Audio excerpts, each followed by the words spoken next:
Assalamualaikum warahmatullahi wabarakatuh.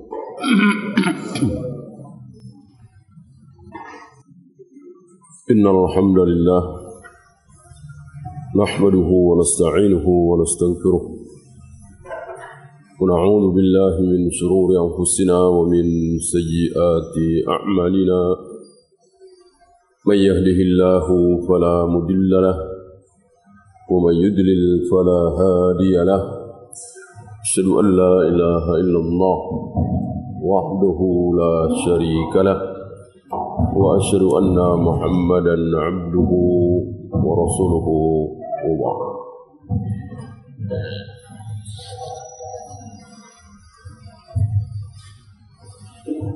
Terakhir kita bahas tentang diharamkannya mentakwil,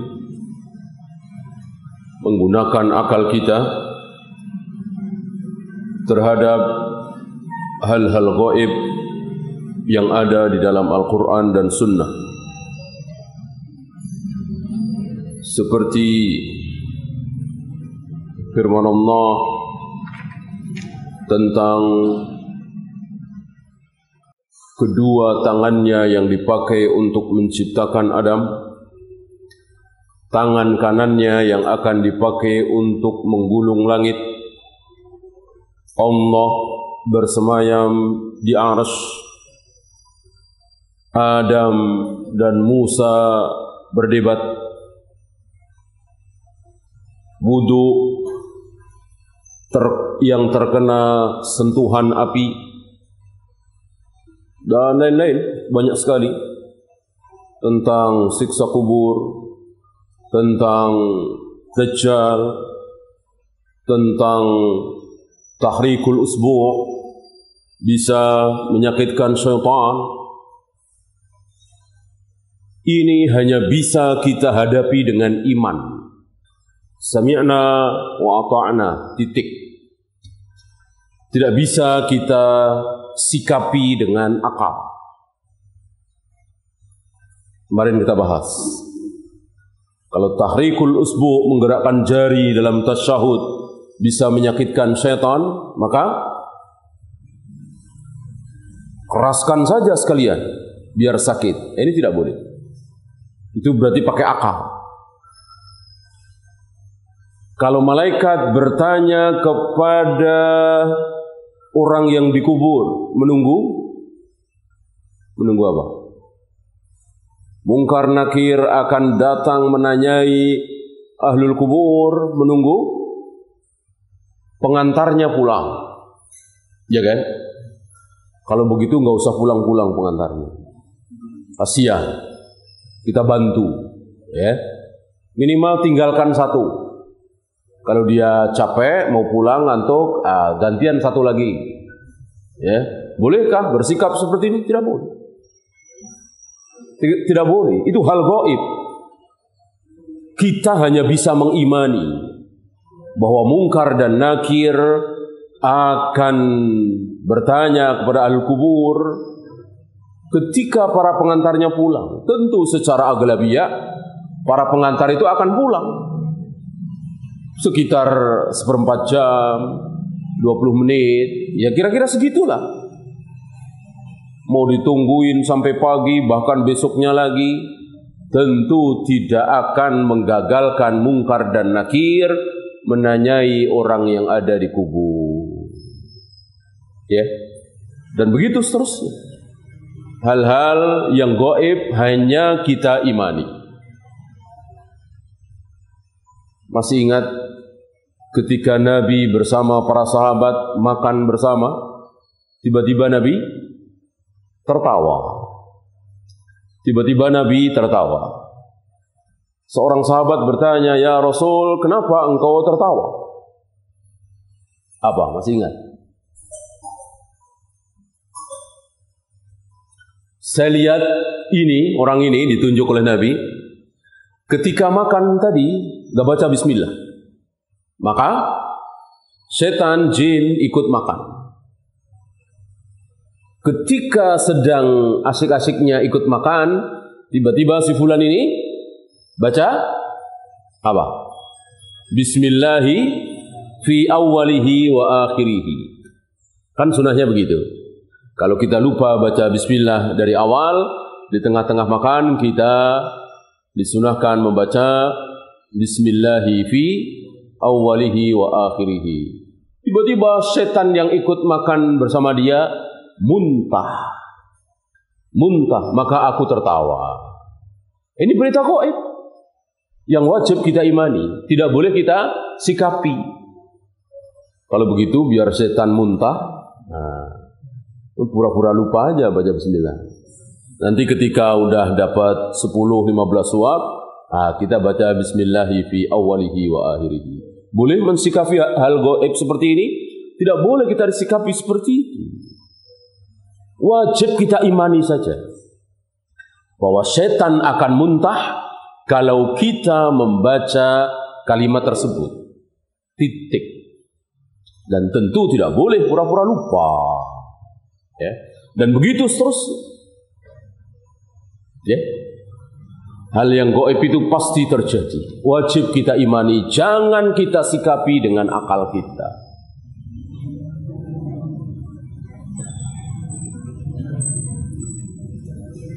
Kita lanjutkan. Pasal ke-11. Wa minas sunnati al-lazimati allati man taraka minha khaslatan lam yakbalha wa yu'min biha lam yakun min ahliha. Dan di antara sunnah-sunnah yang telah pasti, di mana orang yang meninggalkan sunnah-sunnah ini berarti dia bukan ahlu sunnah, dan dia tidak beriman dengan sunnah-sunnah ini. Apa? Dirinci dari nomor 12, 13, 14, 15, 16 dan terus. Ya. Jadi sebelum pasal ke-11 ini ada pasal tersendiri. Kemudian pasal 11 menerangkan bagaimana pokok-pokok keyakinan ahlu sunnah. Yang siapa tidak ada pada dirinya pasal-pasal ini, perkara-perkara ini, terancam dia bukan ahlu sunnah, bukan muslim. Ya. Bukan ahlu sunnah berarti pasti kafir? Tidak. Kan ada 1, ada 72, ada 73, ada di luar itu. Siapa satu? Ahlu sunnah wal jamaah, as-salat, al-firqatul najiyah, at-taifatul mansurah. Siapa yang 72? Yang di luar yang satu ini. Tetapi masih muslim. Yang 72 ditambah dengan yang satu, itulah kaum muslimin. Umat siapa? Umat Nabi Muhammad sallallahu alaihi wasallam. Khawarij, Mu'tazilah, Asy'ariyah, Maturidiyah dan seterusnya, ini masih dalam umat Muhammad sallallahu alaihi wasallam.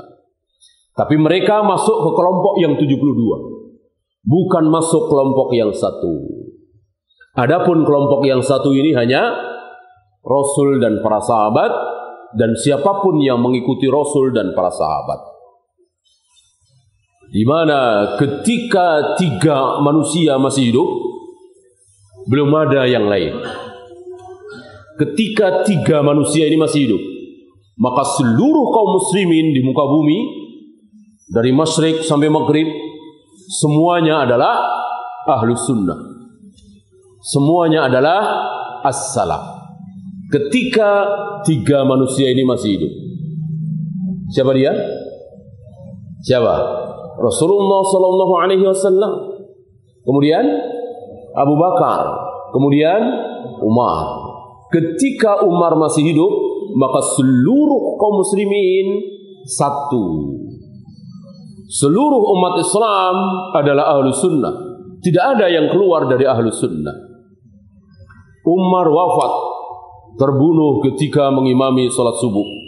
Ditusuk dari belakang oleh Abu Lu'lu', budak dari Mughirah bin Syu'bah. Setelah itu baru Islam pecah jadi dua. Dimulai dari zaman Utsman, kaum muslimin di muka bumi ini ada dua kelompok, belum tiga, belum empat, tidak seperti sekarang ini. Sekarang entah sudah berapa puluh. Dari itu, ketika Umar terbunuh, ada dua kaum muslimin. Satu, Ahlus Sunnah wal Jamaah Salaf, ini masih mayoritas. Yang kedua ini yang minoritas. Siapa? Khawarij. Muslimkah? Muslim. Masih muslim. Setelah itu muncul Qadariyah 3. Setelah itu muncul Rafidah 4.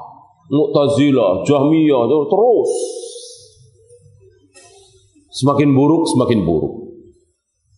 Ya. Yang kita pelajari dari usul sunnah sesuai dengan nama kitabnya, pokok-pokok ahlu sunnah, maka tujuan kita mempelajari kitab ini agar kita tahu syarat-syarat untuk menjadi ahlu sunnah itu apa saja. Kita sudah sampai syarat ke-11. Tentu ini bukan satu-satunya kitab. Kan ada usul sunnah Al-Imam Al-Barbahari, ada usul sunnah lagi, ada syarhus sunnah lagi, karya Al-Muzanni, ya. Ada akidah ahlul hadis, ya, As-Sun'ani dan lain-lain. Intinya mengajak kaum muslimin untuk masuk ke dalam kelompok satu, Ahlus Sunnah wal Jamaah. Kelompoknya Rasul dan para sahabat. Bukan Mu'tazilah, bukan Qadariyah, bukan Khawarij, bukan Jahmiyah, bukan Asy'ariyah, bukan Maturidiyah, ya, masuk ke dalam Ahlus Sunnah wal Jamaah. Ya.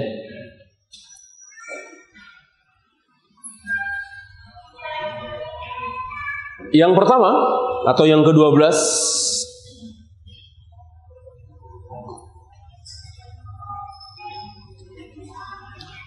al-imanu bil qadar, beriman kepada takdir. Kenapa beliau sebut pertama kali beriman kepada takdir? Tidak beriman kepada Allah, beriman kepada malaikat, beriman kepada kitab. Kenapa langsung takdir? Ada yang bisa jawab? Kenapa? Kan mestinya kan Allah dulu, habis itu malaikat, habis itu kitab, habis itu para nabi, para rasul, hari akhir, baru takdir. Kenapa langsung disebut takdir? Pokok-pokok ahlu sunnah. Pertama, beriman kepada takdir. Kenapa? Karena ini yang dipungkiri oleh sebagian yang mengaku Islam. Kelompok apa? Kelompok apa? Qadariyah. Diikuti Mu'tazilah. Adapun yang menolak ketuhanan Allah enggak ada. Mana kaum muslimin yang menolak beriman kepada Allah, malaikat, kitab? Enggak ada. Maka enggak dibahas. Inilah para ulama. Para ulama itu membahas sesuatu yang terjadi di lapangan. Penyakit yang melanda masyarakat. Itulah ulama. Yang enggak melanda, ya biarkan saja. Gitu. Beda kalau kos, tukang cerita, penceramah, membahas yang sedang terjadi, enggak mau. Nggak mau. Nanti apa? Nanti bikin masalah, bikin clash, sakit hati, tersinggung. Orang sedang terjadi, sedang gemar-gemarnya maulid, tahlilan, tiba-tiba dibahas maulid bid'ah, tahlilan bid'ah. Kan ini cari penyakit. Gitu. Mending bahas yang lain aja. Udah biarin aja itu. Lagi gemar-gemarnya syirik, mendatangi tempat keramat di hari-hari tertentu satu suro, jangan dibahas, bahas yang lain, bahas tentang sedekah, tentang senyum, membersihkan hati. Ulama tidak. Justru ketika penyakit itu melanda masyarakat, melanda kaum muslimin, mari kita obati. Tentu orang yang diobati itu merasa nggak nyaman, perih. Kasih obat kan perih, pahit. Tapi demi kesembuhan, demi kebaikan. Itulah para ulama. Maka ulama sepanjang zaman berbicara tentang Khawarij, berbicara tentang Qadariyah, berbicara tentang Jahmiyah, Jabariyah, Maturidiyah, Asy'ariyah. Tidak ada yang diam. Sesuai dengan apa yang muncul di zaman itu. Sekarang lagi rame apa? Khawarij. Nah, dibahas Khawarij agar kaum muslimin tidak terjerumus. Lagi apa ini? Syiah Rafidhah, bahas agar kaum muslimin tidak terjerumus. Itulah para ulama. Kenapa beliau menulis beriman kepada takdir pertama kali? Karena ini yang dipungkiri oleh orang-orang Qadariyah di zaman sahabat. Sahabat masih hidup. Ibnu Umar, antum bisa lihat di kitab Arba'in, Riyadhus Shalihin, itu di hadis-hadis awal.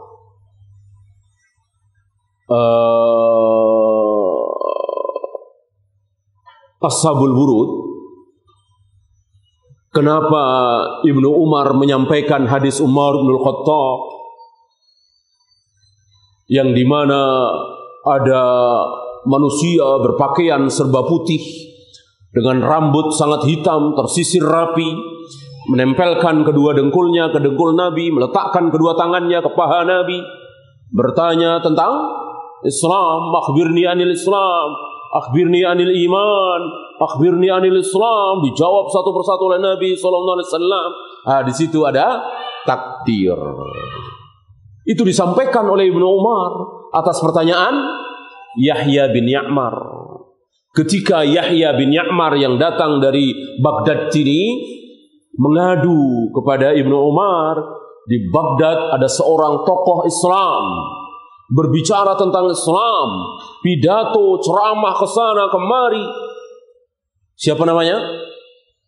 Ma'bad al-Juhani. Ma'bad al-Juhani berbicara tentang takdir, bukan pembicaraan seperti Al-Quran dan Sunnah. Takdir itu bukan ciptaan Allah, tapi ciptaan kita sendiri.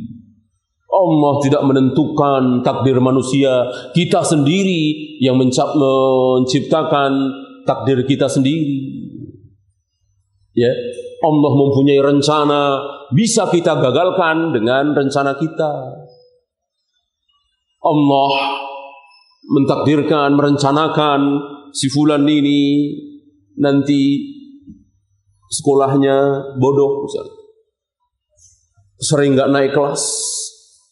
Tapi kalau si fulan ini akhirnya belajar, berusaha, maka rencana Allah itu batal. Akhirnya si fulan itu nilainya bagus, naik kelas terus, bahkan dapat ranking. Jadi rencana Allah bisa dibatalkan oleh usaha manusia. Itu kata-kata si Ma'bad. Ya, lihat Yahya bin Ya'mar dan orang-orang awam di Baghdad mendengar ini bingung. Datanglah ke Mekah berharap ketemu dengan salah seorang sahabat. Masih zaman sahabat dengan tabi'in. Bertemu antara sahabat dengan tabi'in. Bukan bertemu antara sahabat dengan Rasulullah. Itu zaman Nabi namanya, bukan zaman sahabat. Zaman sahabat itu ketemu antara sahabat dengan tabi'in. Zaman tabi'in bertemu antara tabi'in dengan atba'ut tabi'in. Zaman atba'ut tabi'in ketemu antara atba'ut tabi'in tabaqat terakhir dengan yang di bawahnya. Ya, Ibnu Umar masih itu. Berarti sahabat-sahabat lain, Anas bin Malik, Masalah bin Marhamah dan selanjutnya masih pada hidup.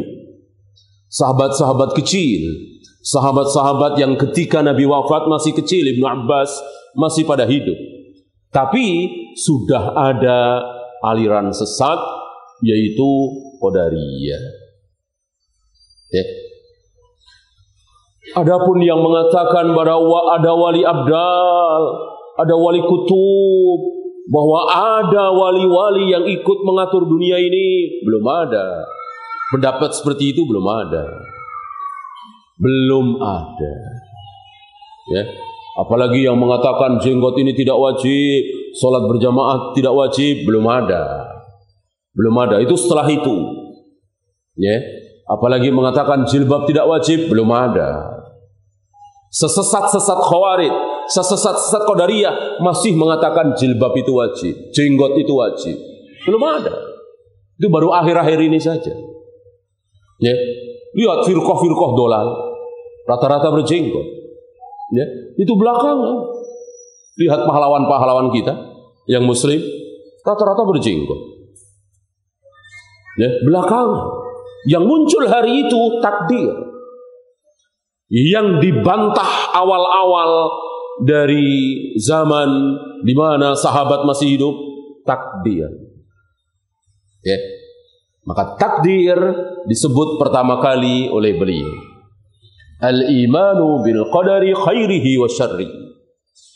Beriman kepada takdir, takdir ada dua. Apa dan apa? Yang baik dan yang buruk. Ya.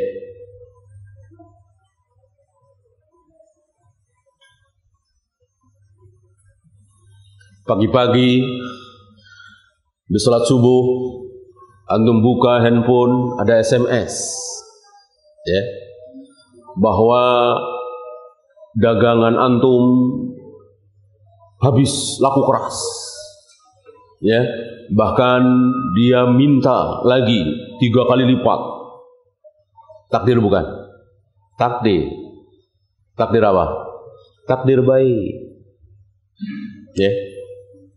Antum di kantor, ada yang nelpon, telah diangkat, ternyata suara istri sambil menangis, mengabarkan anak antum meninggal. Takdir bukan? Takdir. Takdir apa? Takdir buruk. Begitu setiap hari gitu. Kalau nggak baik buruk, kalau nggak buruk baik, terus semuanya takdir. Tidak ada yang keluar dari takdir. Kita sholat takdir, kita tidak sholat takdir. Kita baca Al-Quran takdir, kita tidak baca Al-Quran, semuanya takdir. Adakah perbuatan kita yang keluar dari takdir? Tidak ada.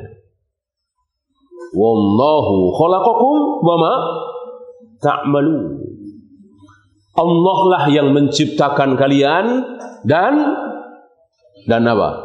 Dan menciptakan pula perbuatan kalian. Jadi perbuatan kita itu Allah yang menciptakan. Maka jangan sombong. Kita sudah sholat, baca Al-Quran, puasa, zakat, haji, kita menyombongkan diri. Padahal itu ciptaan Allah. Kita sholat ciptaan Allah, kita puasa ciptaan Allah. Bagaimana kita sombong? Yang ada bersyukur. Alhamdulillah kita dikehendaki baik. Kita ditakdirkan sholat, ditakdirkan puasa, baca Al-Quran, jihad. Semuanya ciptaan Allah. Gimana kita mau sombong? Nah, ini salah satu hikmah kenapa kita harus yakin percaya dengan takdir. Ya.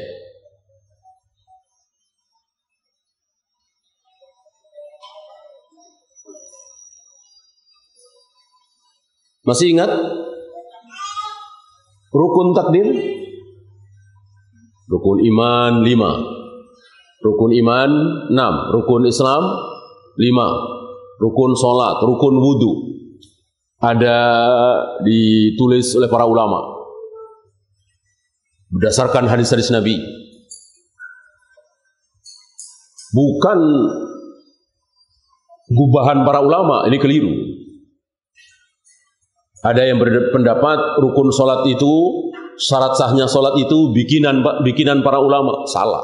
Itu dari Nabi SAW. Cuma Nabi tidak merinci. Nabi tidak bersabda secara rinci, saudara-saudara, rukun sholat ada 13 atau 14. 1, niat. 2, berdiri takbiratul ihram. Ya. Tidak. Tidak. Tetapi bahwa niat itu rukun salat sudah disabdakan oleh Nabi, innamal a'malu binniyat misalnya. Bukan gubahan para ulama. Ulama itu hanya memudahkan. Jadi keliru orang yang mengatakan pakai ayat, pakai hadis doang kita nggak bisa sholat. Keliru, bisa. Tapi akan lebih mudah dengan rumusan para ulama itu. Ya, bukan ulama bikin-bikin, bukan. Tapi memudahkan. Ya, termasuk rukun takdir. Nabi tidak bersabda rukun takdir ada sekian, 1 ini, 2 ini, 3 ini, tentu tidak. Sama dengan Nabi juga tidak pernah mengatakan hukum asal ibadah adalah haram. Hukum asal ibadah adalah haram kecuali yang aku contohkan. Nabi tidak pernah bersabda seperti itu. Tapi kalimat itu hak berdasarkan tulisan para ulama. Ulama mengambil dari mana? Dari sabda Nabi tentunya, untuk memudahkan. Ya. Ada berapa rukun takdir?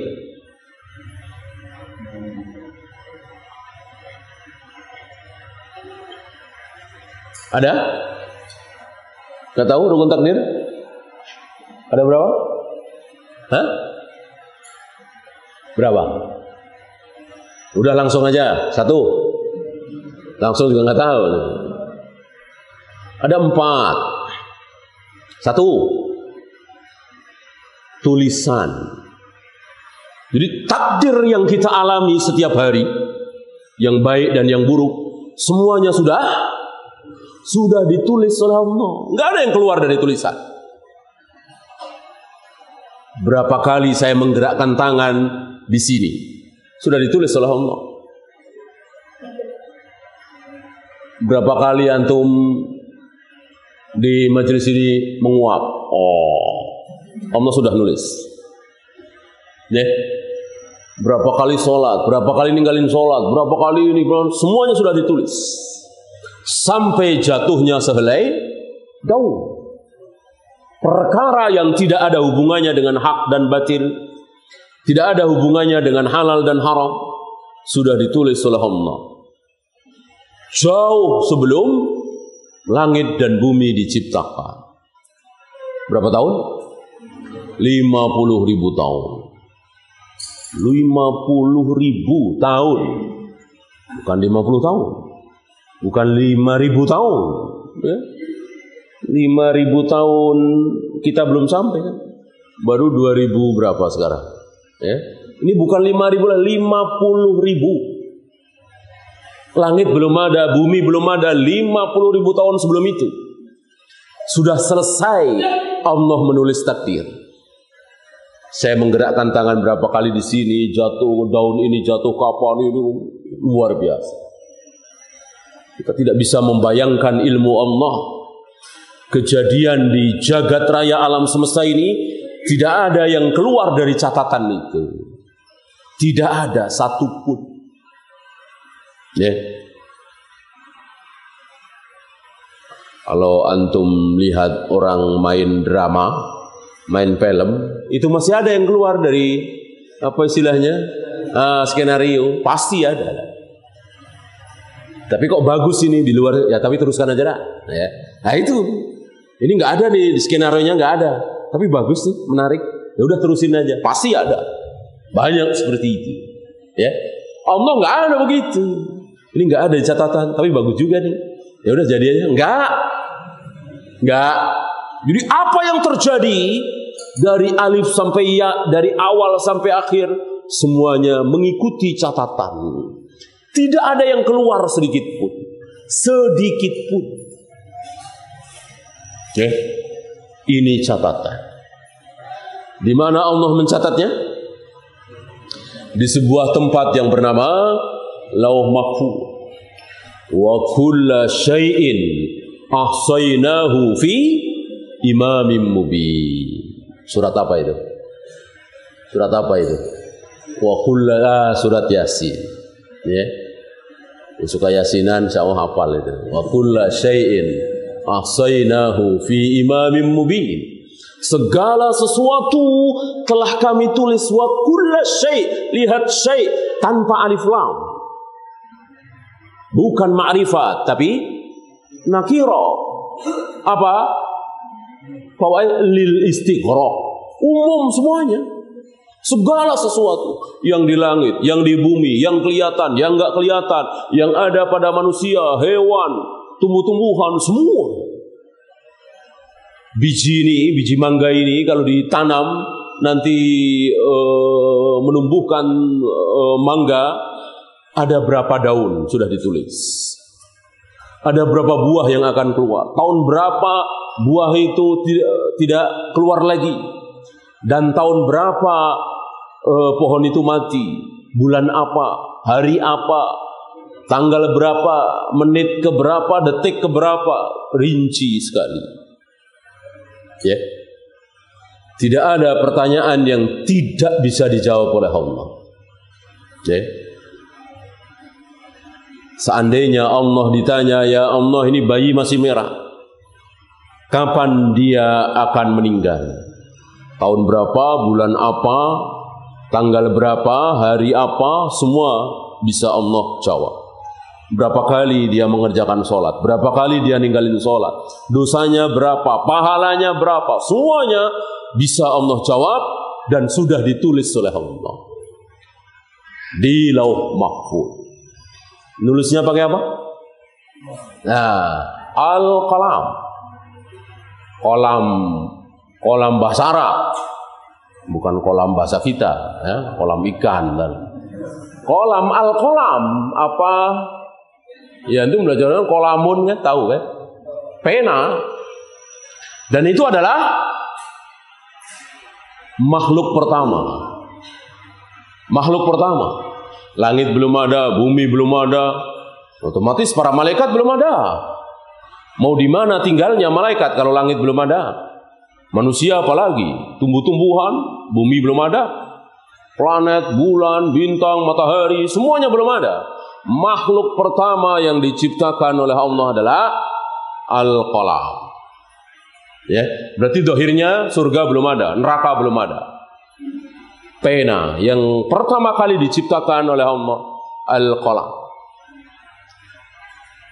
Lalu Allah perintahkan kepada Al-Qalam, uktub, tulislah.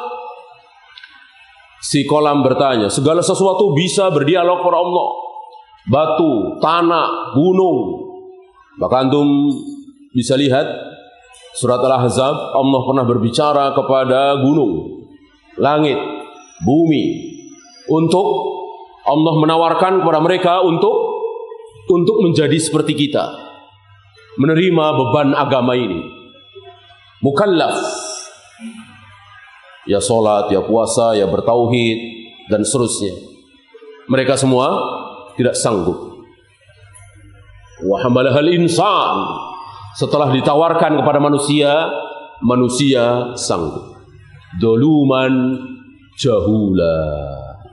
Setelah sanggup, Allah cap manusia sebagai dolim jahil. Bukan Allah memuji. Ya. Dan kebanyakan ternyata tidak sanggup. Mana yang lebih banyak manusia masuk surga apa neraka? Mana? Lebih banyak masuk surga apa neraka manusia? Neraka. Neraka. Bahkan perbandingannya menurut Nabi berapa? Setiap 1000 manusia yang masuk neraka berapa? 999. Hanya satu yang masuk surga. 1 banding 999. Maka jangan menjadi orang kebanyakan. Karena kebanyakan ya neraka. Ya. Kebanyakan manusia tidak bersyukur, kebanyakan manusia kufur, ingkar.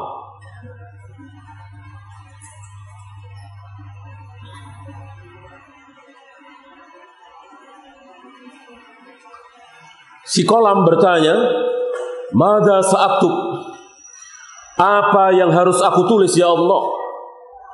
Allah menjawab, semua kejadian dari detik ini sampai hari kiamat, sampai manusia masuk surga atau neraka, sampai akhir zaman, semuanya sudah ditulis. Ya. Dan tulisan demi tulisan itu kadang dibocorkan kepada para nabi, para rasul. Adapun selain para nabi, para rasul tidak. Ya. Ambil contoh. Allah pernah membocorkan rahasia tulisan bahwa anak ini kalau besar nanti akan durhaka kepada orang tuanya. Pasti itu. Dibocorkan kepada Khadir. Maka atas izin Allah, Khadir membunuh anak itu.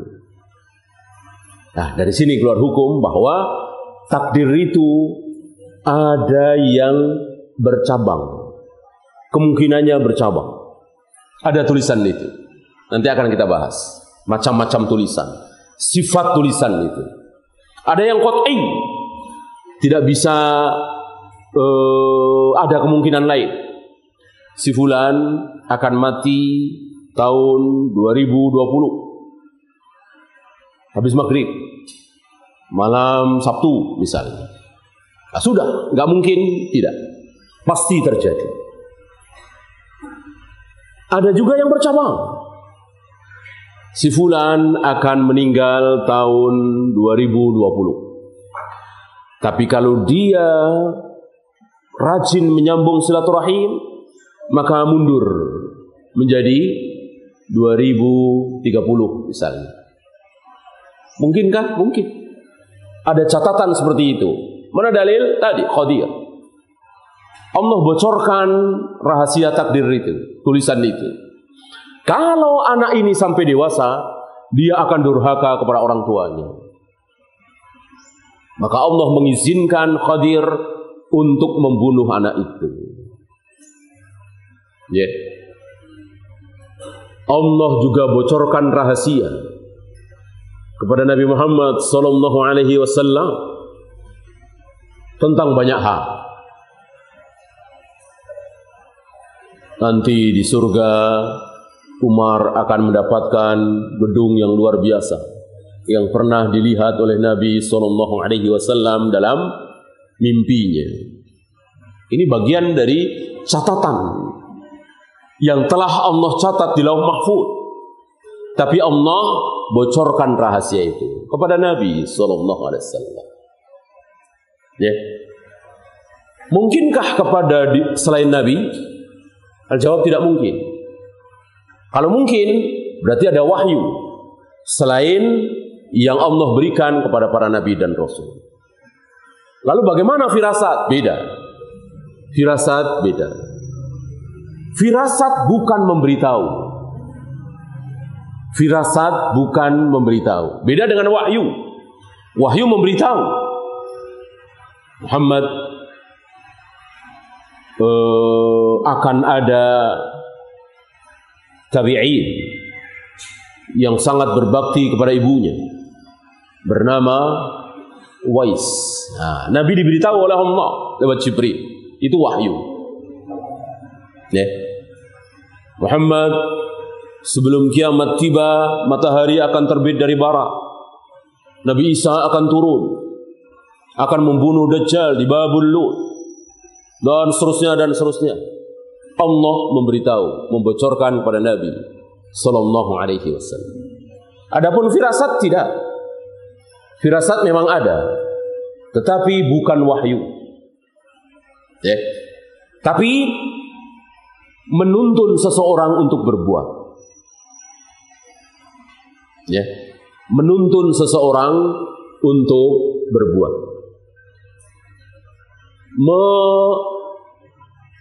Mengucapkan sesuatu dan itu atas kehendak Allah. Allah menuntunnya.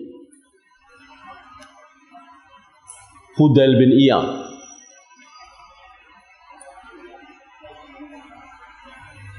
sering sekali berdoa. supaya Harun ar-Rasyid dipanjangkan umurnya. Harun ar-Rasyid sering sekali murid-muridnya, teman-temannya sering mendengar itu.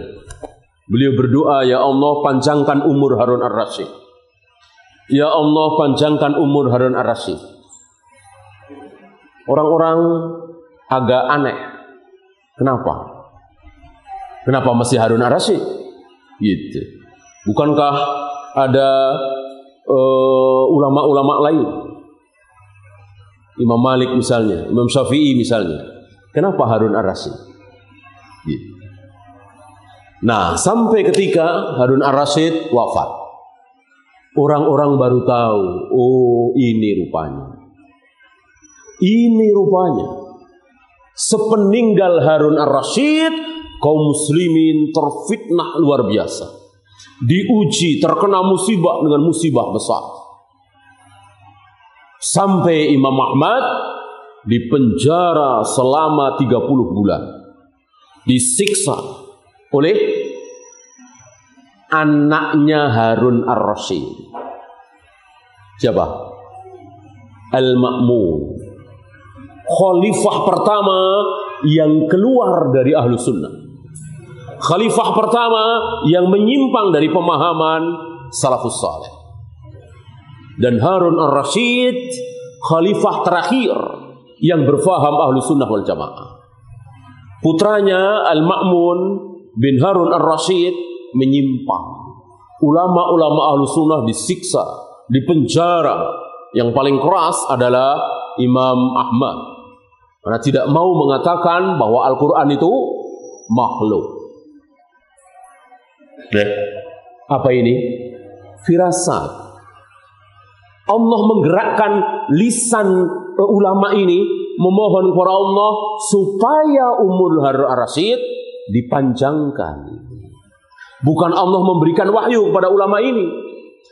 Kalau Harun ar-Rasyid wafat, akan diganti oleh anaknya. Anaknya terkena syubhat ilmu kalam, maka mintalah supaya Harun ar-Rasyid umurnya panjang. Tidak. Beliau tidak tahu kalau akhirnya terjadi fitnah sehebat itu. Digerakkan oleh Allah. Itu firasat. Ya, bukan wahyu. Maka jangan pernah mengatakan si fulan merasa kalau ajalnya sudah dekat. Dia merasa sebelum dia meninggal, dia berasa. Tahu dari mana? Datang ke rumah saya. Padahal udah bertahun-tahun nggak pernah datang ke rumah saya, nggak pernah ketemu. Dia datang ke rumah saya, bayar utang, dia pesen-pesen, ya. Tolong kalau saya meninggal, kamu datang ya. Nah, sholati saya ya. Saya ingin diurus secara sunnah. Besoknya meninggal. Berarti dia berasa. Minimal dia dibisikin sama malaikat besok mau mati. Betul? Salah. Gak ada orang yang tahu bahwa besok akan mati. Kalau tahu, berarti dia nabi. Hanya nabi dan rasul yang diberitahu. Itu pun beberapa saat sebelum nyawa dicabut. Selain nabi dan rasul gak tahu. Kenapa dia ngomong begitu? Digerakkan. Allah yang menggerakkan. Firasat. Ya. Bukan Allah membisikkan. Sepertinya besok kamu mau mati. Udah sono, utang-utang dibayarin. Nah, nggak ada. Itu wahyu namanya. Mungkinkah seperti itu? Tidak mungkin. Tidak mungkin. Kalau mungkin, berarti wahyu belum putus. Berarti nabi dia. Ya. Jadi sekali lagi digerakkan. Banyak. Anak-anak tiba-tiba ngomong aja. Allah yang menggerakkan dia ngomong. Ya.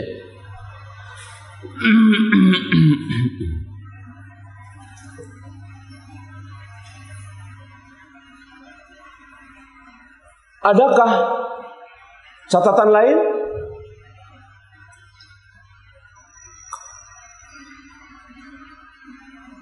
Adakah catatan lain selain di Lauh Mahfuz? Jawabnya ada. Di mana? Di rahim. Ketika kita berada di rahim ibu kita, berapa? 120 hari, 4 bulan kira-kira. 4 bulan kita di rahim ibu kita,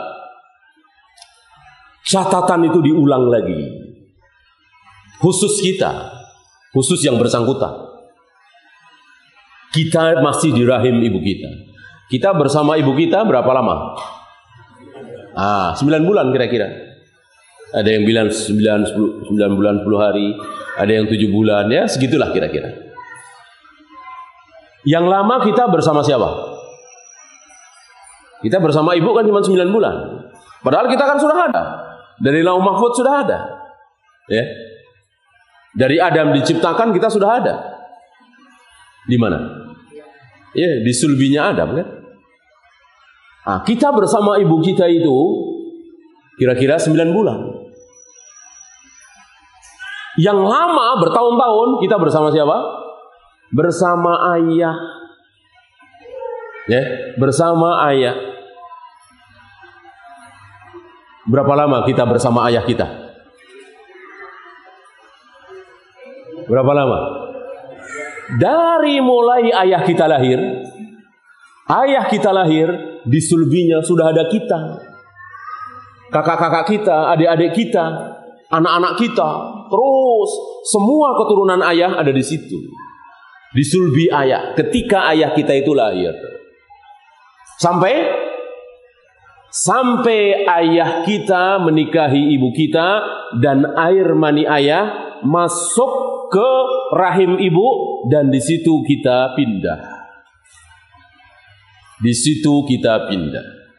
Maka lebih lama bersama siapa orang itu? Ibunya apa ayahnya? Ayahnya. Maka semua manusia harus dinasabkan ke ayah, bukan ke ibu. Kalau dilihat sekilas kan pantasnya ibu, wong lahirnya dari perut ibu.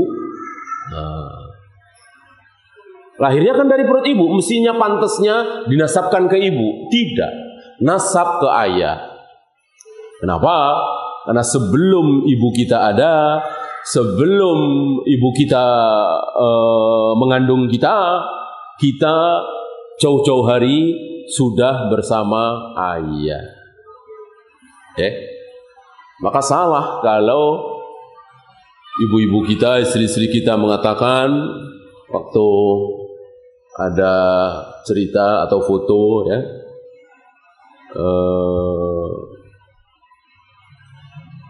ibunya waktu remaja misalnya, anaknya nanya, waktu ibu jalan-jalan ini aku di mana? Kan biasa tanya. Ibunya jawab, ada di perut ibu. Benar apa salah? Salah. Mestinya ada di sulbi ayah. Kan belum nikah ibunya, ya, atau belum hamil. Orang lebih lama bersama ayah. Oleh karena itu ketika manusia cuma satu, yaitu Adam. Ada siapa di sulbinya Adam? Ada seluruh manusia. Seluruh manusia yang akan menghuni bumi ini ada di sulbinya Adam. Maka kan diusap oleh Allah. Diusap oleh Allah dengan tangannya yang mulia. Allah mengusap punggung Adam, sulbinya. Dan Allah mengatakan, ini anak cucumu yang akan masuk surga. Lalu Allah mengusap lagi, ini anak cucumu yang akan masuk neraka. Ya, semuanya. Nah, ketika kita sudah masuk ke dalam rahim ibu kita, sehari, 2 hari, 3 hari, seminggu, 2 minggu, sebulan, 30 hari, 31, 32, 40, masih berupa nutfah. Dari detik pertama, hari pertama, sampai hari ke-40, masih berupa nutfah. 41, 42, 43 berubah menjadi segumpal darah. Segumpal darah sampai 40 hari kedua. Berarti 80 hari kira-kira. Berubah lagi menjadi segumpal daging, kemudian tulang belulang, dan terus pas 120 hari Allah tiupkan roh, hiduplah kita. Berarti 119 hari, 108 belum ada kehidupan, mati. Loh kok bergerak? Nggak masalah. Apakah yang tidak punya roh tidak mungkin bergerak? Pohon-pohon punya roh apa tidak? Tidak ada. Yang punya roh cuma dua, manusia dan hewan. Kita bicara yang kelihatan ya. Pohon tidak punya roh, tapi bisa bergerak. Dari kecil membesar, membesar. Oleh karena itu orang-orang kufar yang tidak tahu tentang roh akan menyamakan manusia makhluk hidup, hewan makhluk hidup, tumbuhan makhluk hidup. Islam tidak. Islam mengatakan manusia makhluk hidup, hewan makhluk hidup, bernyawa, tidak boleh digambar. Tumbuhan bukan makhluk hidup, nggak ada nyawanya. Bahwa dia hidup dari kecil membesar, iya. Tapi dia bernyawa, tidak. Maka bolehkah dilukis? Boleh. Karena nggak ada nyawa. Orang kafir nggak tahu. Karena roh itu gaib. Roh gaib. Adakah sampai hari ini teori atau ilmu tentang roh? Ya. Biar roh itu betah di badan, ya, maka sering-sering makan buah-buahan. Biar roh itu nggak cepat lepas dari badan. Nggak ada teori seperti itu. Ya, yang ada gimana supaya jantung berdenyut normal, ginjal normal, makan buah ini, makan buah itu, makan protein segala macam. Roh belum dibahas. Padahal yang menyebabkan orang mati bukan jantung berhenti, bukan ginjal tidak berfungsi, bukan darah tidak mengalir, tapi roh lepas dari jasad. Maka berapa banyak kita saksikan darah sudah berhenti, dingin, jantung sudah tidak berdetak lagi, tapi roh belum diambil oleh Allah. Akhirnya jantung bergerak lagi, darah mengalir lagi, dan seterusnya. Belum mati, atau istilah mereka mati suri. Istilah kita belum mati. Mati itu roh lepas dari jasad. Adakah roh yang sudah dilepas balikin lagi? Salah ambil. Mestinya bukan si fulan ini, si fulan namanya aja mirip-mirip, alamatnya berdekatan, nggak ada. Malaikat bisa salah teknis seperti itu, nggak ada. Canggih luar biasa. Para malaikat tidak ada yang keliru. Ya. Nah, ketika Allah telah tiupkan roh ke jasad kita, hiduplah kita. Maka para ulama, sebagian ulama, mungkin sebagian kecil ulama mengatakan menggugurkan bayi sebelum 4 bulan, 120 hari tidak termasuk membunuh, karena belum ada kehidupan. Ya, ini sebagian atau sebagian kecil pendapat ulama. Ya, tetapi tetap berdosa. Karena apa? Jangankan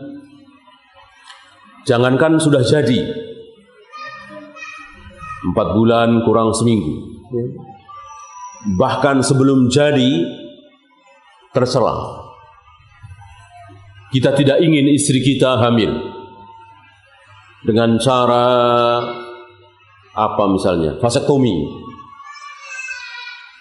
Haramkah? Haram. Haram. Ya, mendahului kehendak Allah. Tidak boleh. Kecuali sekedar mengeluarkan air mani di luar rahim, sebagaimana yang dilakukan oleh beberapa sahabat. Ini boleh. Kalau vasektomi kan sudah tidak mungkin hamil lagi. Ini haram. Ya.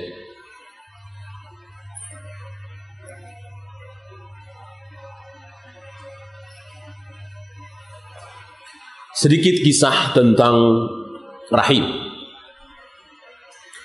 Ketika ada air mani ayah masuk ke rahim ibu, maka malaikat penjaga rahim akan bertanya kepada Allah, "Ya Allah, mau dijadikan apa tidak?" Kalau Allah bilang jadikan, maka pasti jadi. Kalau Allah mengatakan jangan jadikan, maka akan dikeluarkan dalam bentuk apa? Darah haid.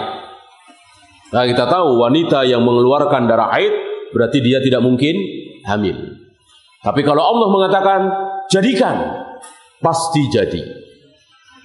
Mungkinkah malaikat mengalami kesulitan? Mungkinkah malaikat mau menjadikan itu mengalami kesulitan? Ya Allah, susah ya Allah mau jadikan. Ini ada spiralnya, sulit ini. Nggak mungkin. Nggak mungkin.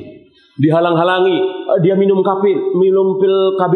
Sebelum dia jima, dia minum pil KB. Susah menjadikannya. Mungkinkah? Tidak mungkin.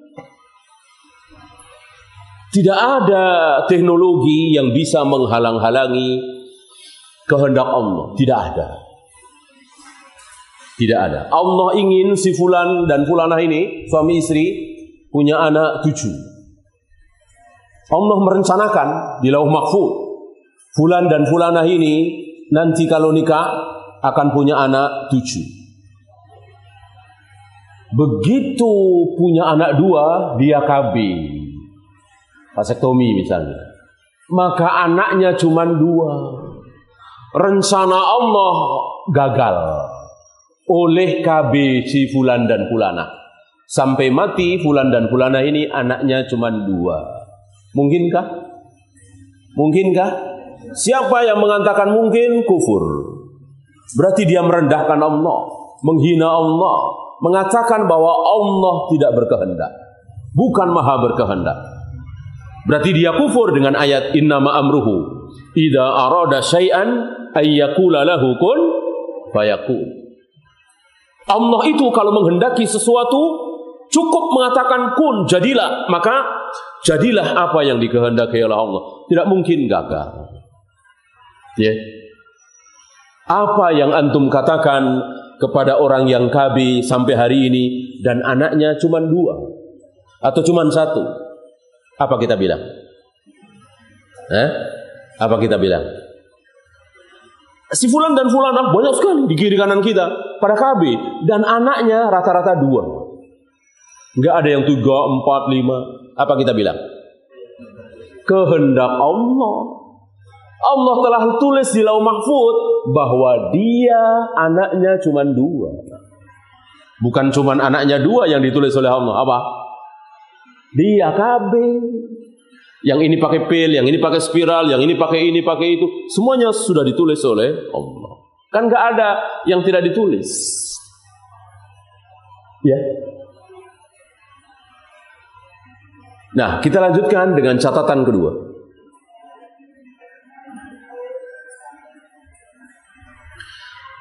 Pertanyaan malaikat penjaga rahim tadi. Ketika dikatakan jadikan, jadikan. Malaikat bertanya lagi, laki apa perempuan? Allah jawab. Gitu. Dan seterusnya. Maka malaikat itu lindungi. Nah, pas usia 120 hari 4 bulan, Allah rinci menjadi, Allah bagi catatannya menjadi 4. Saya kira masyhur hadis ini. Apa 4 itu? Ajal. Ajalnya kapan? Umurnya berapa tahun? Berapa bulan? Berapa hari? Ajal. Ya. 2. Rizki. Rizkinya berapa? Entah satuannya berapa ya. Apa real, apa dolar, apa rupiah. Allah punya satuan. Berapa? Ya. Dan ajal dengan rizki ini pasti pas sinkron. Ya. Kan Allah memberikan rizki. Rizkinya misalnya 1 miliar, ya, udah dikasih, ya, 1 juta, 2 juta, 100 juta, tinggal 100 juta, 90 juta, 50 juta misalnya, ya, 10 juta, 5 juta, ya. Habis nih, ya, udah nggak ada rezeki dia, kan udah tulis, lihat ajalnya, lah ajalnya masih 10 tahun lagi nih, ya. Itu kan nggak sinkron, ya. Ajal sudah habis, dilihat catatan ajal masih 10 tahun lagi. Ini pakai rezeki siapa ini? Nggak mungkin. Nggak mungkin. Atau sebaliknya, ajal sudah nyampe ini. Menurut catatan 1 Januari 2015. Sudah kan pas ini. Lihat rezekinya. Lah masih 200 juta lagi. Belum dia terima. Ini pun nggak mungkin. Jadi pas. Tidak mungkin ada orang mati sebelum rizkinya habis dia terima. Pas banget, luar biasa. Allah Rabbul Alamin. Berapa banyak kita nggak pas, ya? Orang pemborong, tukang sudah kawakan puluhan tahun, kadang-kadang masih nyisa 3 semen, ya kan? 1 sak semen, ada atau kurang. Itulah. Orang-orang kadang-kadang makan aja nggak pas, kan? Ambil nasi segini, lauk segini, ya. Nasi habis, lauk masih ada, ya kan? Nambah nasi lagi, ya. Lauk habis, nasi masih ada, nambah lauk lagi, ya.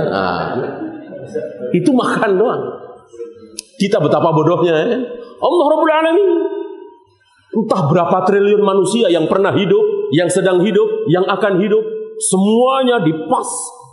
Rizki dan umur pas. Tidak ada yang tidak pas sedikit pun. Inilah Rabbuna, Rabbul Alamin. Ya.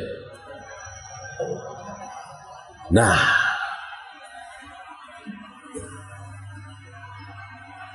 ajal, rizki, apa lagi?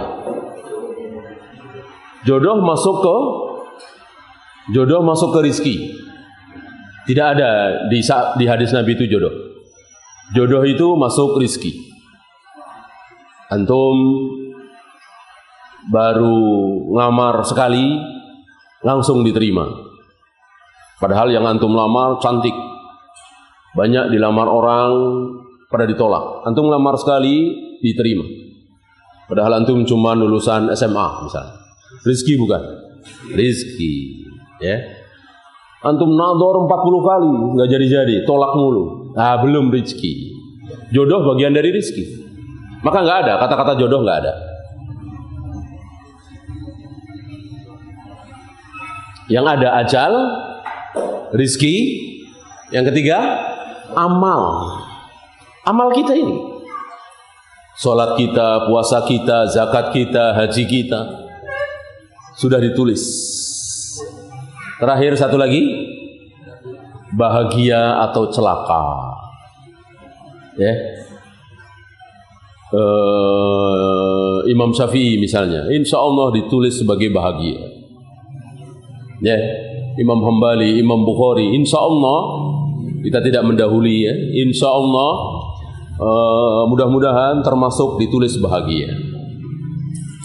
Berbeda dengan Abu Lahab, ketika masih di rahim ibunya, Allah tulis sebagai celaka.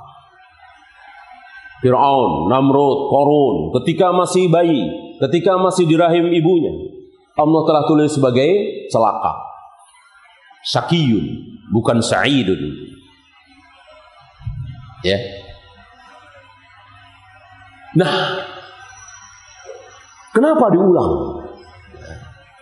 Bukankah sudah ada catatan 50.000 tahun sebelum Allah menciptakan langit dan bumi? Kenapa diulang lagi?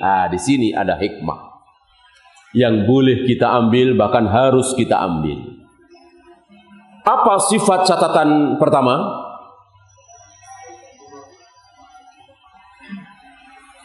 Sifat catatan pertama, 50.000 tahun sebelum Allah menciptakan langit dan bumi, sifat catatannya adalah rufi'atil aqlam wa jaffatis suhuf. Pena telah diangkat dan tinta sudah kering. Adakah perubahan? Gimana mau berubah? Pena sudah diangkat, tinta sudah kering. Ya. Ini tidak bertentangan dengan sabda Nabi bahwa aku sampai ke Sidratul Muntaha dan aku mendengar deritan pena, seolah pena itu masih menulis. Bukan. Ya, tulisan sudah selesai. Ya. Para ulama memahami, seandainya pena masih menulis, Nabi di situ tuh beliau mendengar deritan penanya itu. Berarti dekat sekali. Ya. Dan tidak ada yang mencapai tempat tersebut kecuali Nabi sallallahu alaihi wasallam dan hamalatul arsy, malaikat pemikul arsy. Selain itu tidak ada, termasuk Jibril. Jibril tidak sampai ke tempat itu. Ya. Ini penjelasan dari Syekh Utsaimin dalam akidahnya, Syarah Aqidah Thahawiyah. Nah, sifat dari catatan pertama adalah rufi'atil aqlam wa jaffatis suhuf. Pena telah diangkat, tinta sudah kering. Tidak ada perubahan, qat'i, ketok palu, selesai. Mati detik ini tanggal sekian, nggak ada perubahan. Itu sifat catatan pertama. Berbeda dengan sifat catatan kedua. Bagaimana sifat catatan kedua? Ada kemungkinan, ada beberapa kemungkinan. Misalnya Allah mengatakan tulis umurnya 60 tahun. Tapi kalau dia rajin menyambung silaturahim, panjangkan menjadi 70 tahun. Gitu. Tulis tahun 2000 dia sakit sebulan. Tapi kalau dia banyak sedekah, jadi seminggu saja atau sehari saja. Tulis begini, kalau begini, banyak sekali. Dan itu firman Allah. Allah berfirman bisautin wa harfin, dengan suara, dengan huruf, dan ditulis oleh malaikat penjaga rahim. Itu untuk satu manusia. Selama 60 tahun, 80 tahun, 100 tahun. Zaman Nabi Musa rata-rata 500 tahun, zaman Nabi Nuh rata-rata 1000 tahun. Sampai Nabi Adam, semuanya ditulis semua. Allah berfirman, itu untuk satu manusia. Bagaimana 1 miliar, 1 triliun? Di sini kita faham firman Allah. Lau kanal bahru midadan li kalimati rabbi. Seandainya tinta-tinta di lautan, seandainya air lautan itu menjadi tinta, pohon-pohon itu menjadi pena untuk dipakai menulis firman Allah, maka tinta sebanyak air lautan itu habis, firman Allah belum habis. Kenapa? Ya banyak sekali Allah berfirman. Ya, taulah kita bahwa firman Allah di sini bukan apa? Bukan Al-Quran. Bukan Al-Quran. Kalau Al-Quran selesai ditulis dengan tinta yang sedikit, cuma 30 juz, cuma 114 surat. Ya, ini firman Allah untuk satu orang saja. Kalau kita membutuhkan berapa bulan itu, dari mulai lahir, bangun tidur, sampai tidur lagi, bangun lagi, terus semuanya ada catatan. Bahkan dalam tidurnya itu si fulan bergerak berapa kali, ada di tulisannya. Ya. Dan yang kedua ini beberapa kemungkinan. Ya. Inilah yang saya maksud, kita boleh bersikap, bahkan harus bersikap. Apa misalnya? Jika antum ingin panjang umur, maka silaturahmi. Kan sudah dijanjikan. Dan itu sabda Nabi sallallahu alaihi wasallam, "Falyasil rahimah." Sambunglah silaturahim kalau kalian ingin panjang umur. Kenapa enggak kita pakai? Kita malas silaturahim. Kita tidak kunjungi kakek kita, keponakan kita, sepupu kita. Kita ingin panjang umur nih. Malah capek-capek olahraga, makan bergizi. Tentu itu boleh. Ya, tapi janji Allah enggak ada. Janji dokter paling ya. Sehat. Kalau sehat kan jadi panjang umur. Ya. Janji Allah enggak ada.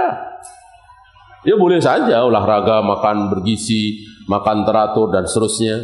Silakan, bagus. Tapi kenapa janji Allah tidak kita raih? Ini Allah berjanji. Siapa yang ingin panjang umur, sambung silaturahim. Ya. Termasuk yang ingin diluaskan rezekinya, silaturahim. Kita datangi keluarga kita yang masih ada hubungan darah. Kalau butuh bantuan kita bantu, butuh pertolongan kita tolong. Gitu ya.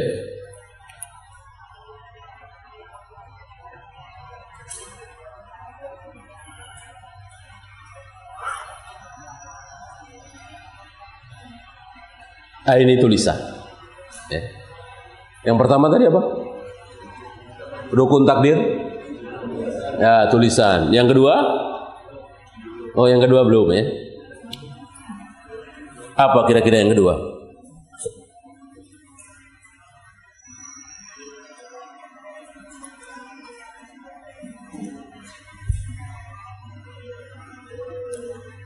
Nggak tahu yang kedua?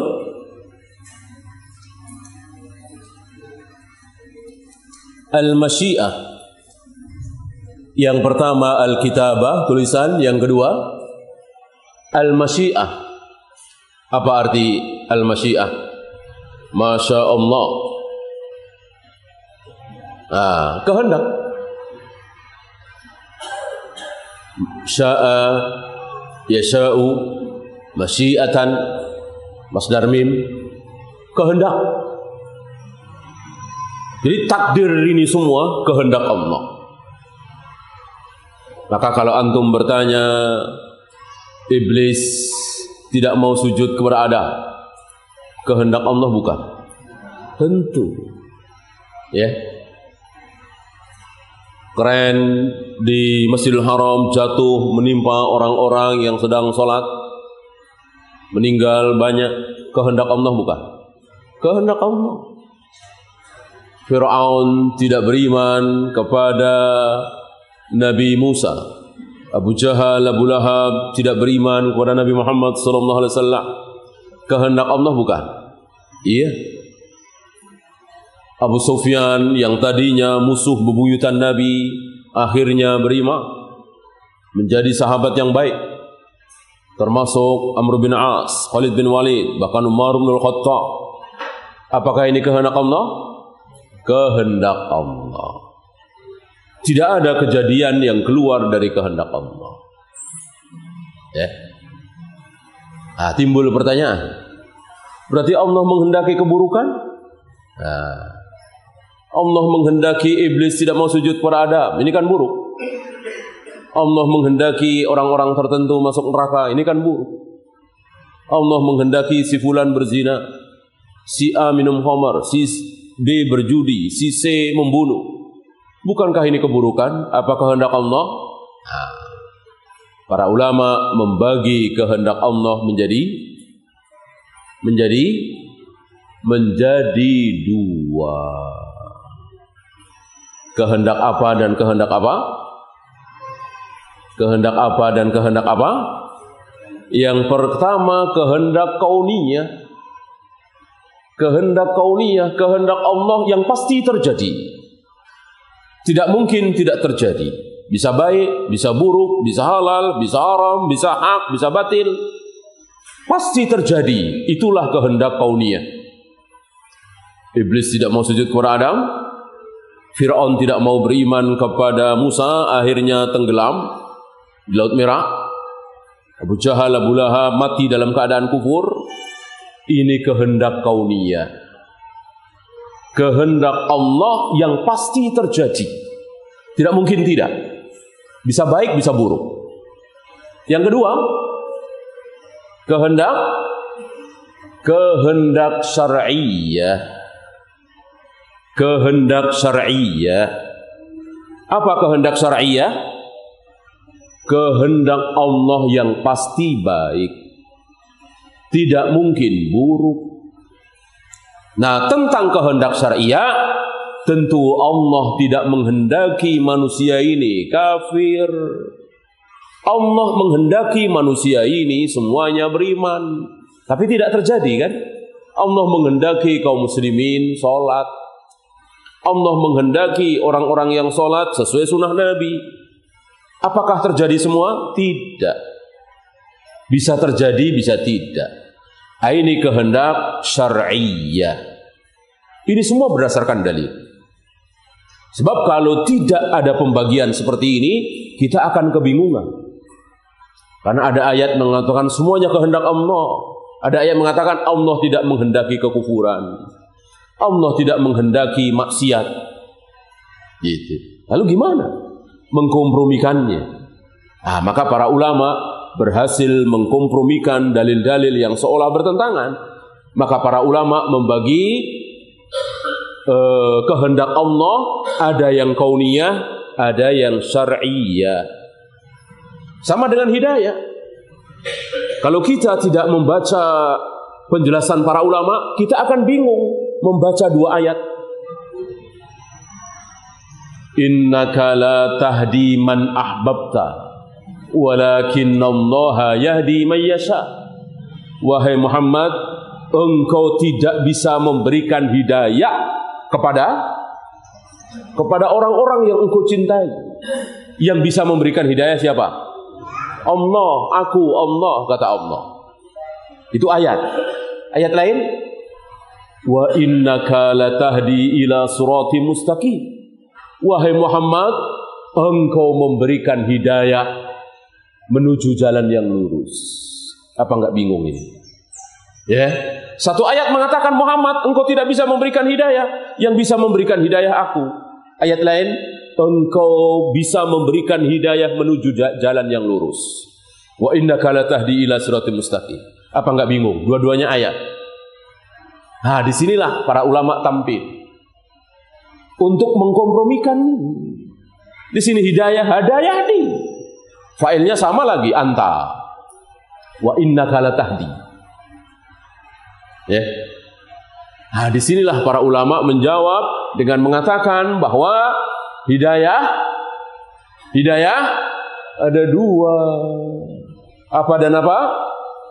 Ada hidayatul taufik, ada hidayatul bayan. Kalau hidayatul taufik hanya Allah yang punya. Tadinya kafir, membenci Nabi, sekarang masuk Islam. Seperti Abu Sufyan, Muawiyah, Amr bin As. Dapat apa? Hidayatul taufik. Sanggupkah Nabi merubah si kafir menjadi mukmin? Tidak bisa. Allah yang bisa. Itulah hidayatul taufik. Dulu tukang mabuk, penjudi, pelacur, sekarang rajin sholat, mengenal sunnah. Dapat apa dia? Hidayatul taufik. Siapa yang memberi? Allah Rabbul Alamin. Hidayatul taufik. Ada satu lagi, hidayatul bayan. Apa bayan? Keterangan nih, cara sholat yang benar begini nih. Cara manasik haji yang benar begini. Cara mencium hajar aswad yang benar begini. Sambil ayo, sambil apa?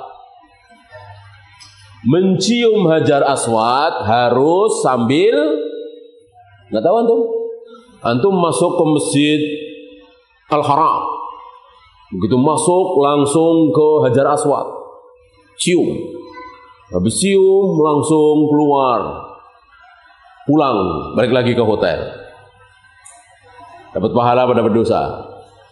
Dosa. Ini hidayatul bayan. Mencium hajar aswad itu harus sambil tawaf. Di sela-sela tawaf muter, kan pasti ngelewatin hajar aswad, cium. Kalau nggak bisa cium karena berdesakan, maka sentuh pakai tangan. tangannya dicium. Atau kalau terlalu jauh bisa pakai tongkat atau apa, atau kertas atau apa, cium. Nggak bisa nyentuh.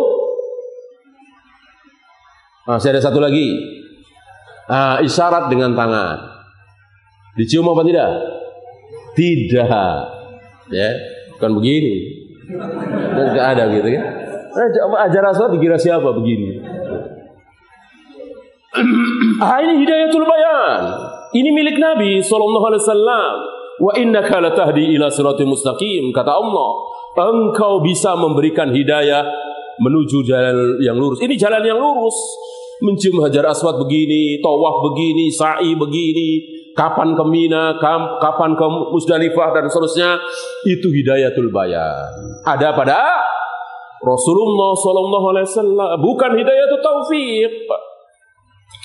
Kalau hidayatul taufik yang punya Allah berikan siapapun yang Allah kehendaki. Yang dapat pasti baik, yang nggak dapat pasti buruk. Adapun hidayatul bayan boleh ambil, boleh tidak, terserah kita masing-masing. Ini cara sifat solat Nabi. Mau ambil silakan, nggak terserah. Ya.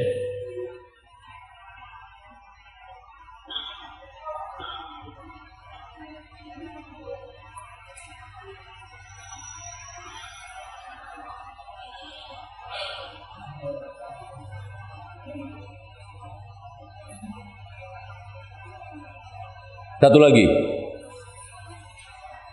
Apa? Tulisan kehendak. Ada berapa tadi? 4. Tulisan kehendak. Udah 3 kan? Oh, baru 2. Tulisan kehendak. Yang nomor 3? Ciptaan. Ciptaan. Jadi takdir itu ciptaan Allah. Allah yang menciptakan. Tadi ayatnya, wallahu khalaqakum wa ma ta'malun. Allah lah yang telah menciptakan kalian sekaligus menciptakan perbuatan-perbuatan kalian. Berarti takdir ini perbuatan Allah. Kalau Qadariyah tidak. Qadariyah termasuk Mu'tazilah, takdir ini ciptaan kita, bukan ciptaan Allah. Ya. Kalau ahlu sunnah wal jamaah meyakini bahwa takdir ini ciptaan Allah. Allah yang menciptakan takdir. Jadi selesai. Ya. Dan kehidupan di muka bumi ini tidak liar. Kalau orang Qadariyah, Ma'bad al-Juhani tadi liar. Si fulan ini nanti akan bagaimana liar, nggak ada yang tahu, nggak ada yang ngatur. Hidup ini nggak ada yang ngatur. Mirip-mirip sebagian kaum muslimin hari ini. Seolah hidup ini nggak ada yang ngatur. Kalau kan gaji saya 2 juta nih, kalau anak saya 6 atau 7, makan apa? Seolah dia yang ngatur hidup ini. Seolah tidak ada yang mengatur kehidupan ini. Ya. Sawah saya di kampung misalnya, sawah saya tinggal 1 hektar. Kalau anak saya 2 kan tinggal motong setengah hektar, lumayan. Hidup dengan setengah hektar lumayan lah. Tapi kalau anak saya 6 dibagi 6, ya, 1/6 hektar bisa apa? Nah, lihat. Ini seolah hidup ini tidak ada yang ngatur. Ya. Nah, maka wajib kita hilangkan pikiran-pikiran hidup ini ada yang ngatur. Jangan sampai kita kalah dengan orang-orang kafir yang tidak takut punya anak banyak. Kita malah takut punya anak banyak. Ya. Itulah ciptaan. Yang terakhir, yang keempat, al-ilmu. Ilmu Allah diketahui oleh Allah. Jadi semua sudah Allah ketahui, sudah ada di tangan Allah. Selain dicatat, diciptakan, dan itu kehendak Allah. Satu lagi, diketahui. Tentang diketahui ini orang awam yang bodoh pun tahu, bahkan orang-orang kafir. Orang-orang kafir nggak pernah ngaji sama sekali, mereka akan mengatakan Tuhan Maha Tahu. Insya Allah. Oleh karena itu, para ulama untuk mengkafirkan Mu'tazilah atau Gulatul Qadariyah itu pertanyaan terakhir. Ketika mereka masih mengatakan, enggak ditulis. Bukan, itu bukan ciptaan Allah, takdir itu. Pertanyaan terakhir. Allah sudah tahu apa belum? Itu. Besok apa yang akan engkau alami, apa yang akan engkau lakukan, dan akhirnya engkau masuk surga atau neraka, Allah sudah tahu apa belum? Kalau jawabnya sudah tahu, belum dikafirkan. Tapi kalau jawabnya belum tahu, Allah belum tahu, akhirnya saya masuk surga atau neraka, Allah belum tahu, dikafirkan. Kenapa? Karena ini keterlaluan, orang awam saja tahu. Orang awam yang tidak ngaji, bahkan orang kafir, mereka sepakat mengatakan Tuhan Maha Tahu. Tidak ada yang tidak diketahui oleh Tuhan. Bagaimana? Ada orang ngaji, membahas Al-Quran dan Sunnah, tokoh-tokoh Islam, lalu bilang, Allah belum tahu. Kalau akhirnya saya masuk surga atau neraka, maka ini dikafirkan. Wallahu a'lam. Iya, itu saja. Kita lanjutkan dengan soal jawab. Ada pertanyaan? Silakan.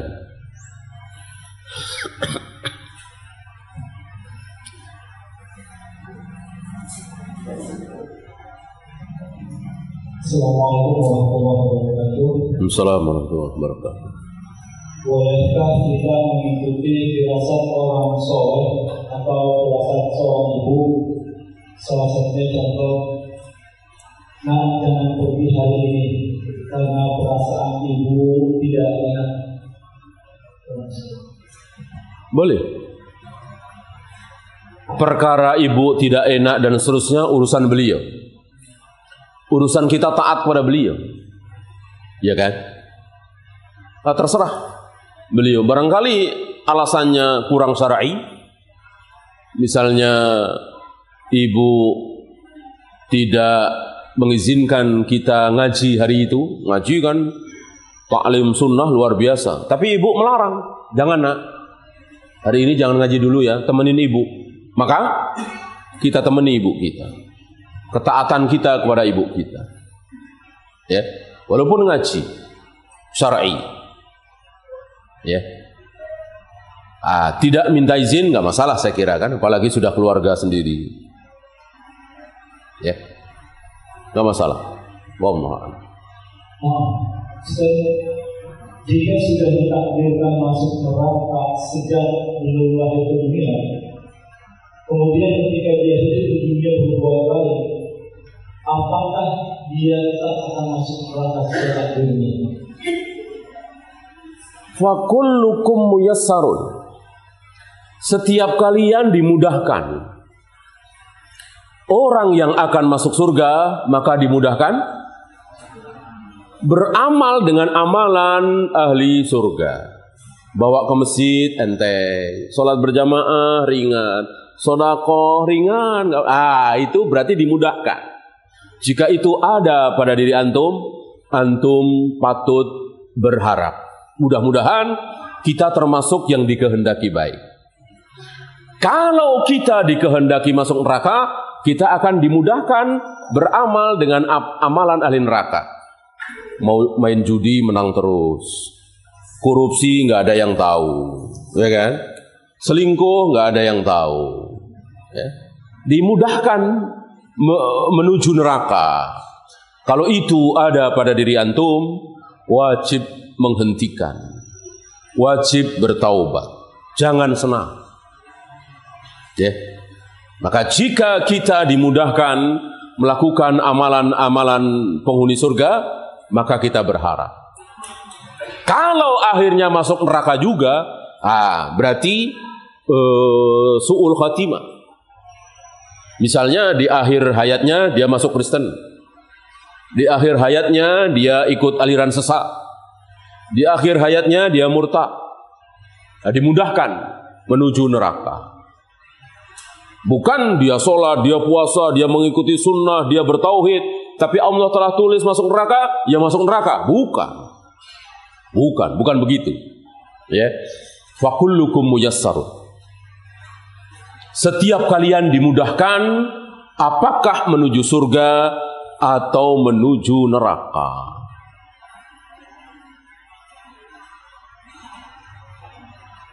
Wallahu a'lam.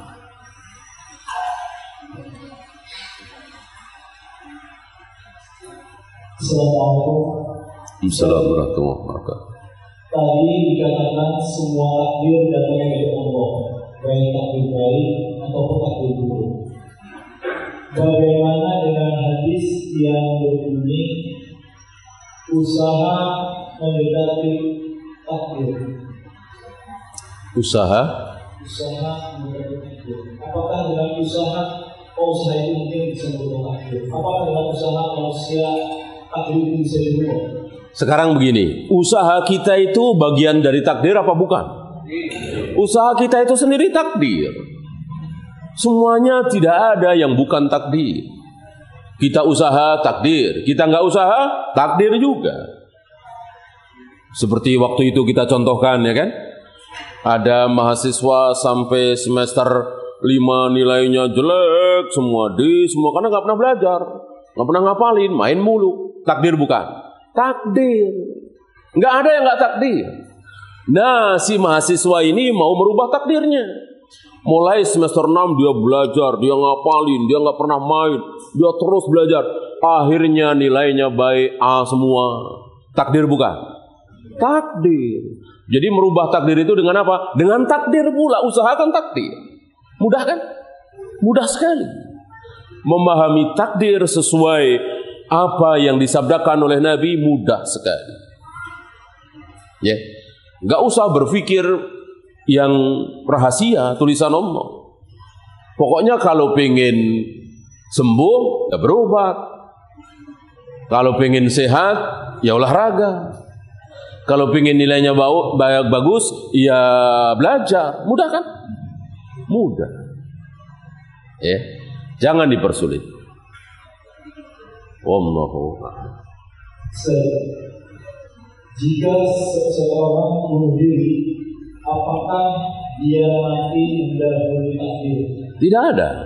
Tidak ada yang mendahului takdir dan tidak akan pernah sanggup.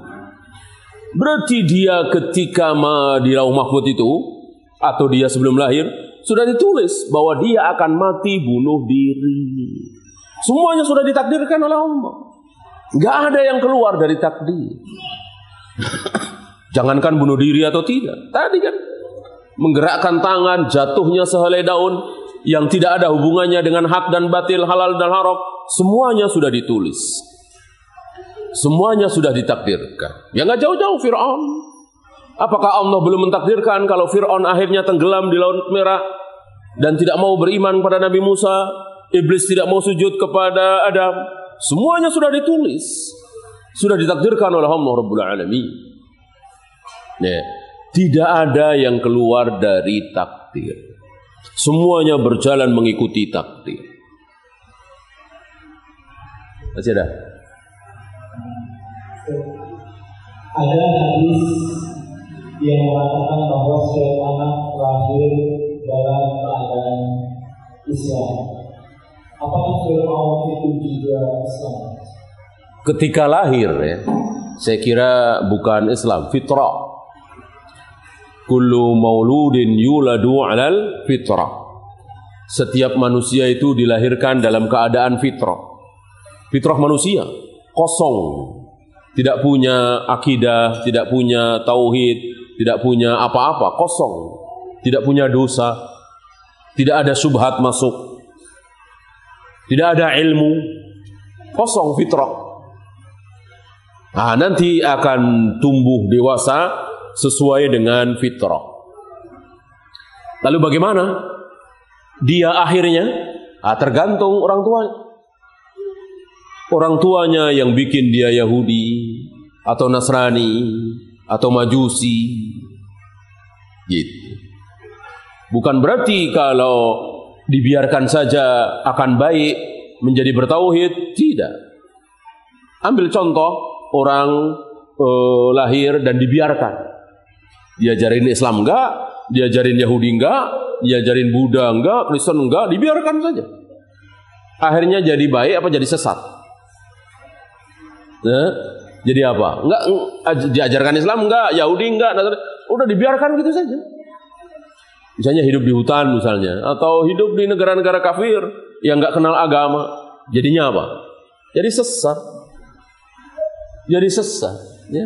Enggak tahu Allah itu siapa, Allah itu ada di mana, apa yang dikehendaki oleh Allah, apa yang disukai oleh Allah, apa yang dibenci oleh Allah, dia enggak tahu. Apa enggak sesat? Ya, tidak tahu tentang Allah, sesat-sesatnya. Oleh karena itu dikatakan wa wajadaka dhallan fahada. Allah menemukan engkau, mendapati engkau, melihat engkau. Engkau siapa? Engkau siapa? Nabi Muhammad sallallahu alaihi wasallam. Dhallan, dol, apa dol? Apa dol? Ya dol. Kita semua tahu dol, sesat. Ya gimana enggak sesat? Allah itu ada di mana? Rasulullah waktu itu belum tahu. Apa yang disukai oleh Allah? Rasulullah enggak tahu. Apa yang dibenci oleh Allah? Surga itu apa? Neraka itu apa? Beliau enggak tahu. Apa kalau enggak dol? Apa bedanya beliau dengan Abu Jahal, Abu Lahab? Sebelum beliau diangkat menjadi nabi, menjadi rasul, sama-sama enggak tahu tentang Allah, tentang surga, tentang neraka. Beliau menjadi berilmu, beliau menjadi nabi setelah diberi hidayah oleh Allah, diberikan wahyu oleh Allah. Ya, kalau tidak, maka beliau dol, sebagaimana ayat tadi. Wa wajadaka dhallan fahada. Allah memberikan hidayah.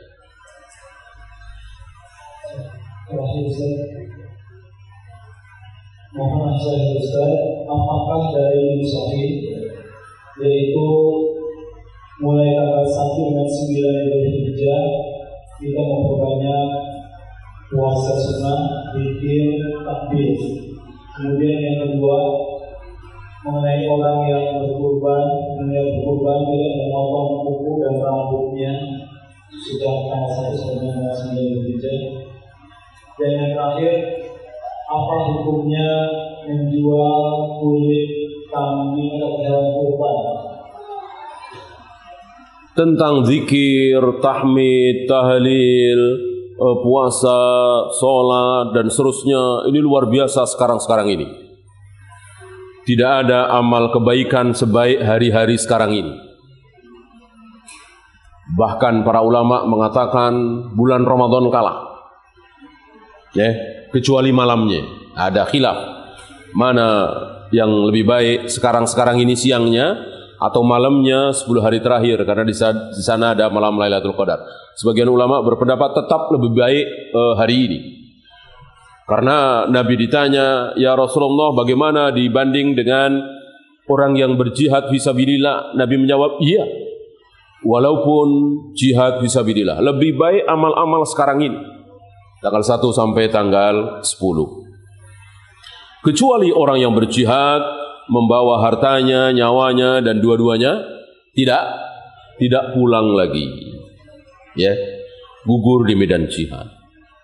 Maka amalan apapun yang baik akan dilipat gandakan hari ini. Ketika mendengar amal kebaikan, maka pikiran kita melayang kemana? Kemana kira-kira? Sholat 5 waktu dengan berjamaah, ya, berbakti kepada orang tua, bertauhid, gitu. Banyak dari kita, pikiran kita kemana? Sholat tahajud, sholat duha. Itu tentu nomor sekian dibanding dengan sholat 5 waktu, ya, karena itu yang terbesar. Setelah itu kita lakukan, ditambahlah sholat duha, sholat tahajud, puasa itu. Adapun puasa dari tanggal 1 sampai tanggal 9 secara khusus, maka ini butuh dalil, ya. Kalau ada tentu kita sami'na wa ata'na. Kalau tidak ada, karena hukum asal puasa kan haram. Hukum asal ibadah haram, ya kan? Kecuali yang dicontohkan oleh Nabi sallallahu alaihi wasallam. Adapun hari Arafah tanggal 9 jelas.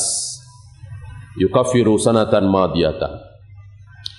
Bisa menghapus dosa setahun yang lalu. Kemudian tentang menjual kulit hewan kurban, ini jelas haram. Bahkan terancam kurbannya tidak sah.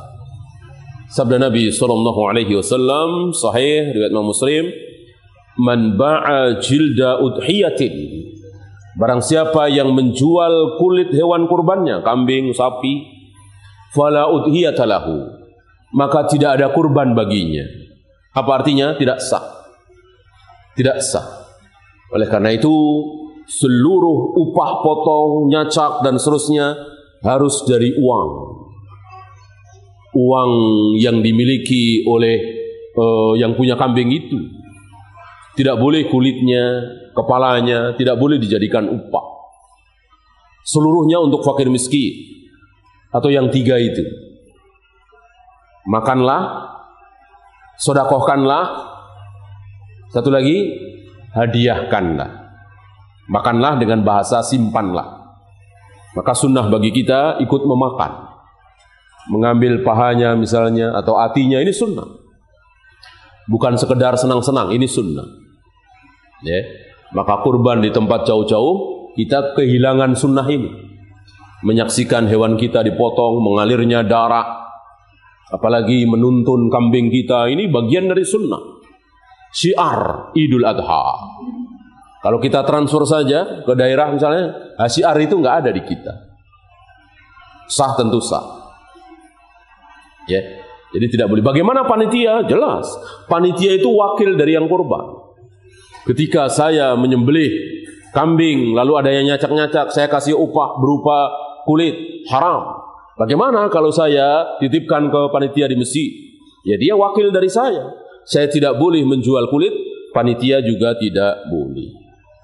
Maka kulit berikan kepada fakir miskin. Saya kira fakir miskin senang dikasih kulit. Ya. Maka yang ngulitin jangan sembarangan ya. Nah, kalau yang menjual itu fakir miskin boleh apa tidak? Tentu boleh, jangankan kulit, daging boleh. Saya fakir miskin, dapat daging sekilo dari masjid. Saya kurang suka daging kambing, saya bawa ke pasar, saya jual. Boleh apa tidak? Boleh. Yang tidak boleh, yang berkurban. Ya. Kemudian memotong kuku, memotong rambut, kumis, jenggot, semua rambut bulu yang ada di badan, tidak boleh. Sampai kapan? Sampai hewan kita disembelih. Sembelih tanggal 10 jam 11 ya, detik itu kita boleh. Kalau sembelihnya tanggal 13 ya, tanggal 13 kita baru boleh memotong rambut. Habis ya? Iya, kita siap-siap sholat duhur. Subhanakallahumma bihamdika asyhadu an la ilaha illa anta astaghfiruka wa atubu ilaik. Assalamualaikum warahmatullahi wabarakatuh.